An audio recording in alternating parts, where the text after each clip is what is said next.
Beaucoup de personnes confondent encore le Ravinsara et le Ravinsara. Pourtant, ce sont deux huiles essentielles totalement différentes avec des compositions et des usages différents.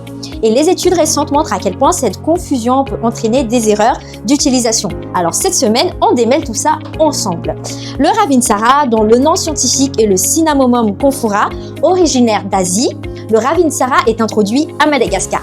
Et les Malgaches ont découvert ses bienfaits et l'ont bien évidemment adopté dans leur pharmacopée, d'où le fameux nom Ravinsara ou la bonne feuille. À Madagascar, ils développent un chémotype unique riche en 1,8-cinéole. Traditionnellement, la plante est utilisée pour soutenir l'immunité, faciliter la respiration pendant les périodes de grippe ou de rhume, aider le corps à lutter contre les infections hivernales et apaiser le stress et favoriser le sommeil. Maintenant, on va voir le Ravinsara.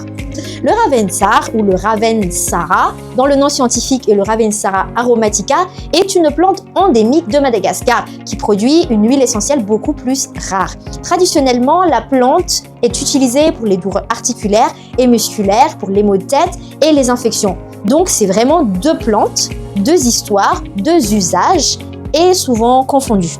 Alors, qu'en est-il des principales molécules de ces deux plantes ?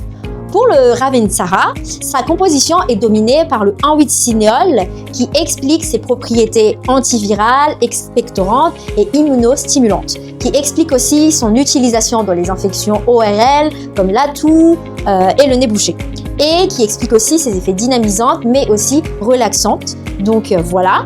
Et pour le Ravinsara, sa composition dominée par le limonène et le sabinène, ce qui explique ses propriétés relaxantes, apaisantes et libératrices des tensions musculaires et articulaires, et son utilisation pour calmer le stress, pour détendre le système nerveux et relâcher les zones contractées. Et ses effets aussi purifiants et légèrement anti-infectieux qui participent à une meilleure vitalité. Donc ce sont deux plantes magiques. C'est magique, non ?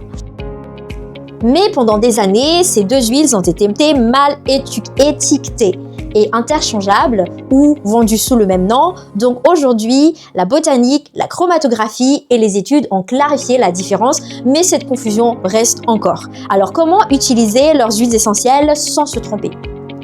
Le Ravinsara que nous vendons chez Ravina en diffusion ou en application cutanée diluée pour accompagner les infections hivernales, pour soutenir les défenses naturelles, pour dégager les voies respiratoires et pour revitaliser en période de fatigue. Par exemple, 2 gouttes de Ravinsara dans une cuillère à café d'huile végétale et en massage sur le thorax en cas de toux. Et pour le Ravinsara, c'est en application cutanée et diluée uniquement pour apaiser les douleurs musculaires ou soulager le stress et l'anxiété. Par exemple, 2 gouttes d'huile essentielle de Ravinsara dans un cuillère à café d'huile végétale sur la zone de la douleur musculaire concernée ou sur le plexus. Et toujours, rappel de sécurité, toujours diluer l'huile essentielle avant une application cutanée, et un test de cutané est nécessaire pour les personnes avec des peaux sensibles. Les huiles essentielles sont déconseillées chez la femme enceinte ou allaitante et chez les enfants sans avis médical.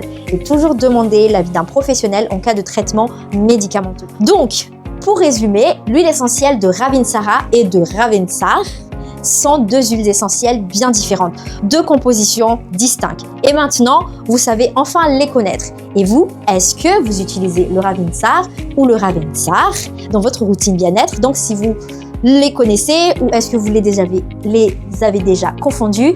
Dites-le moi en commentaire et merci d'avoir regardé cette vidéo jusqu'à la fin et à la prochaine fois pour une prochaine découverte. Merci, au revoir.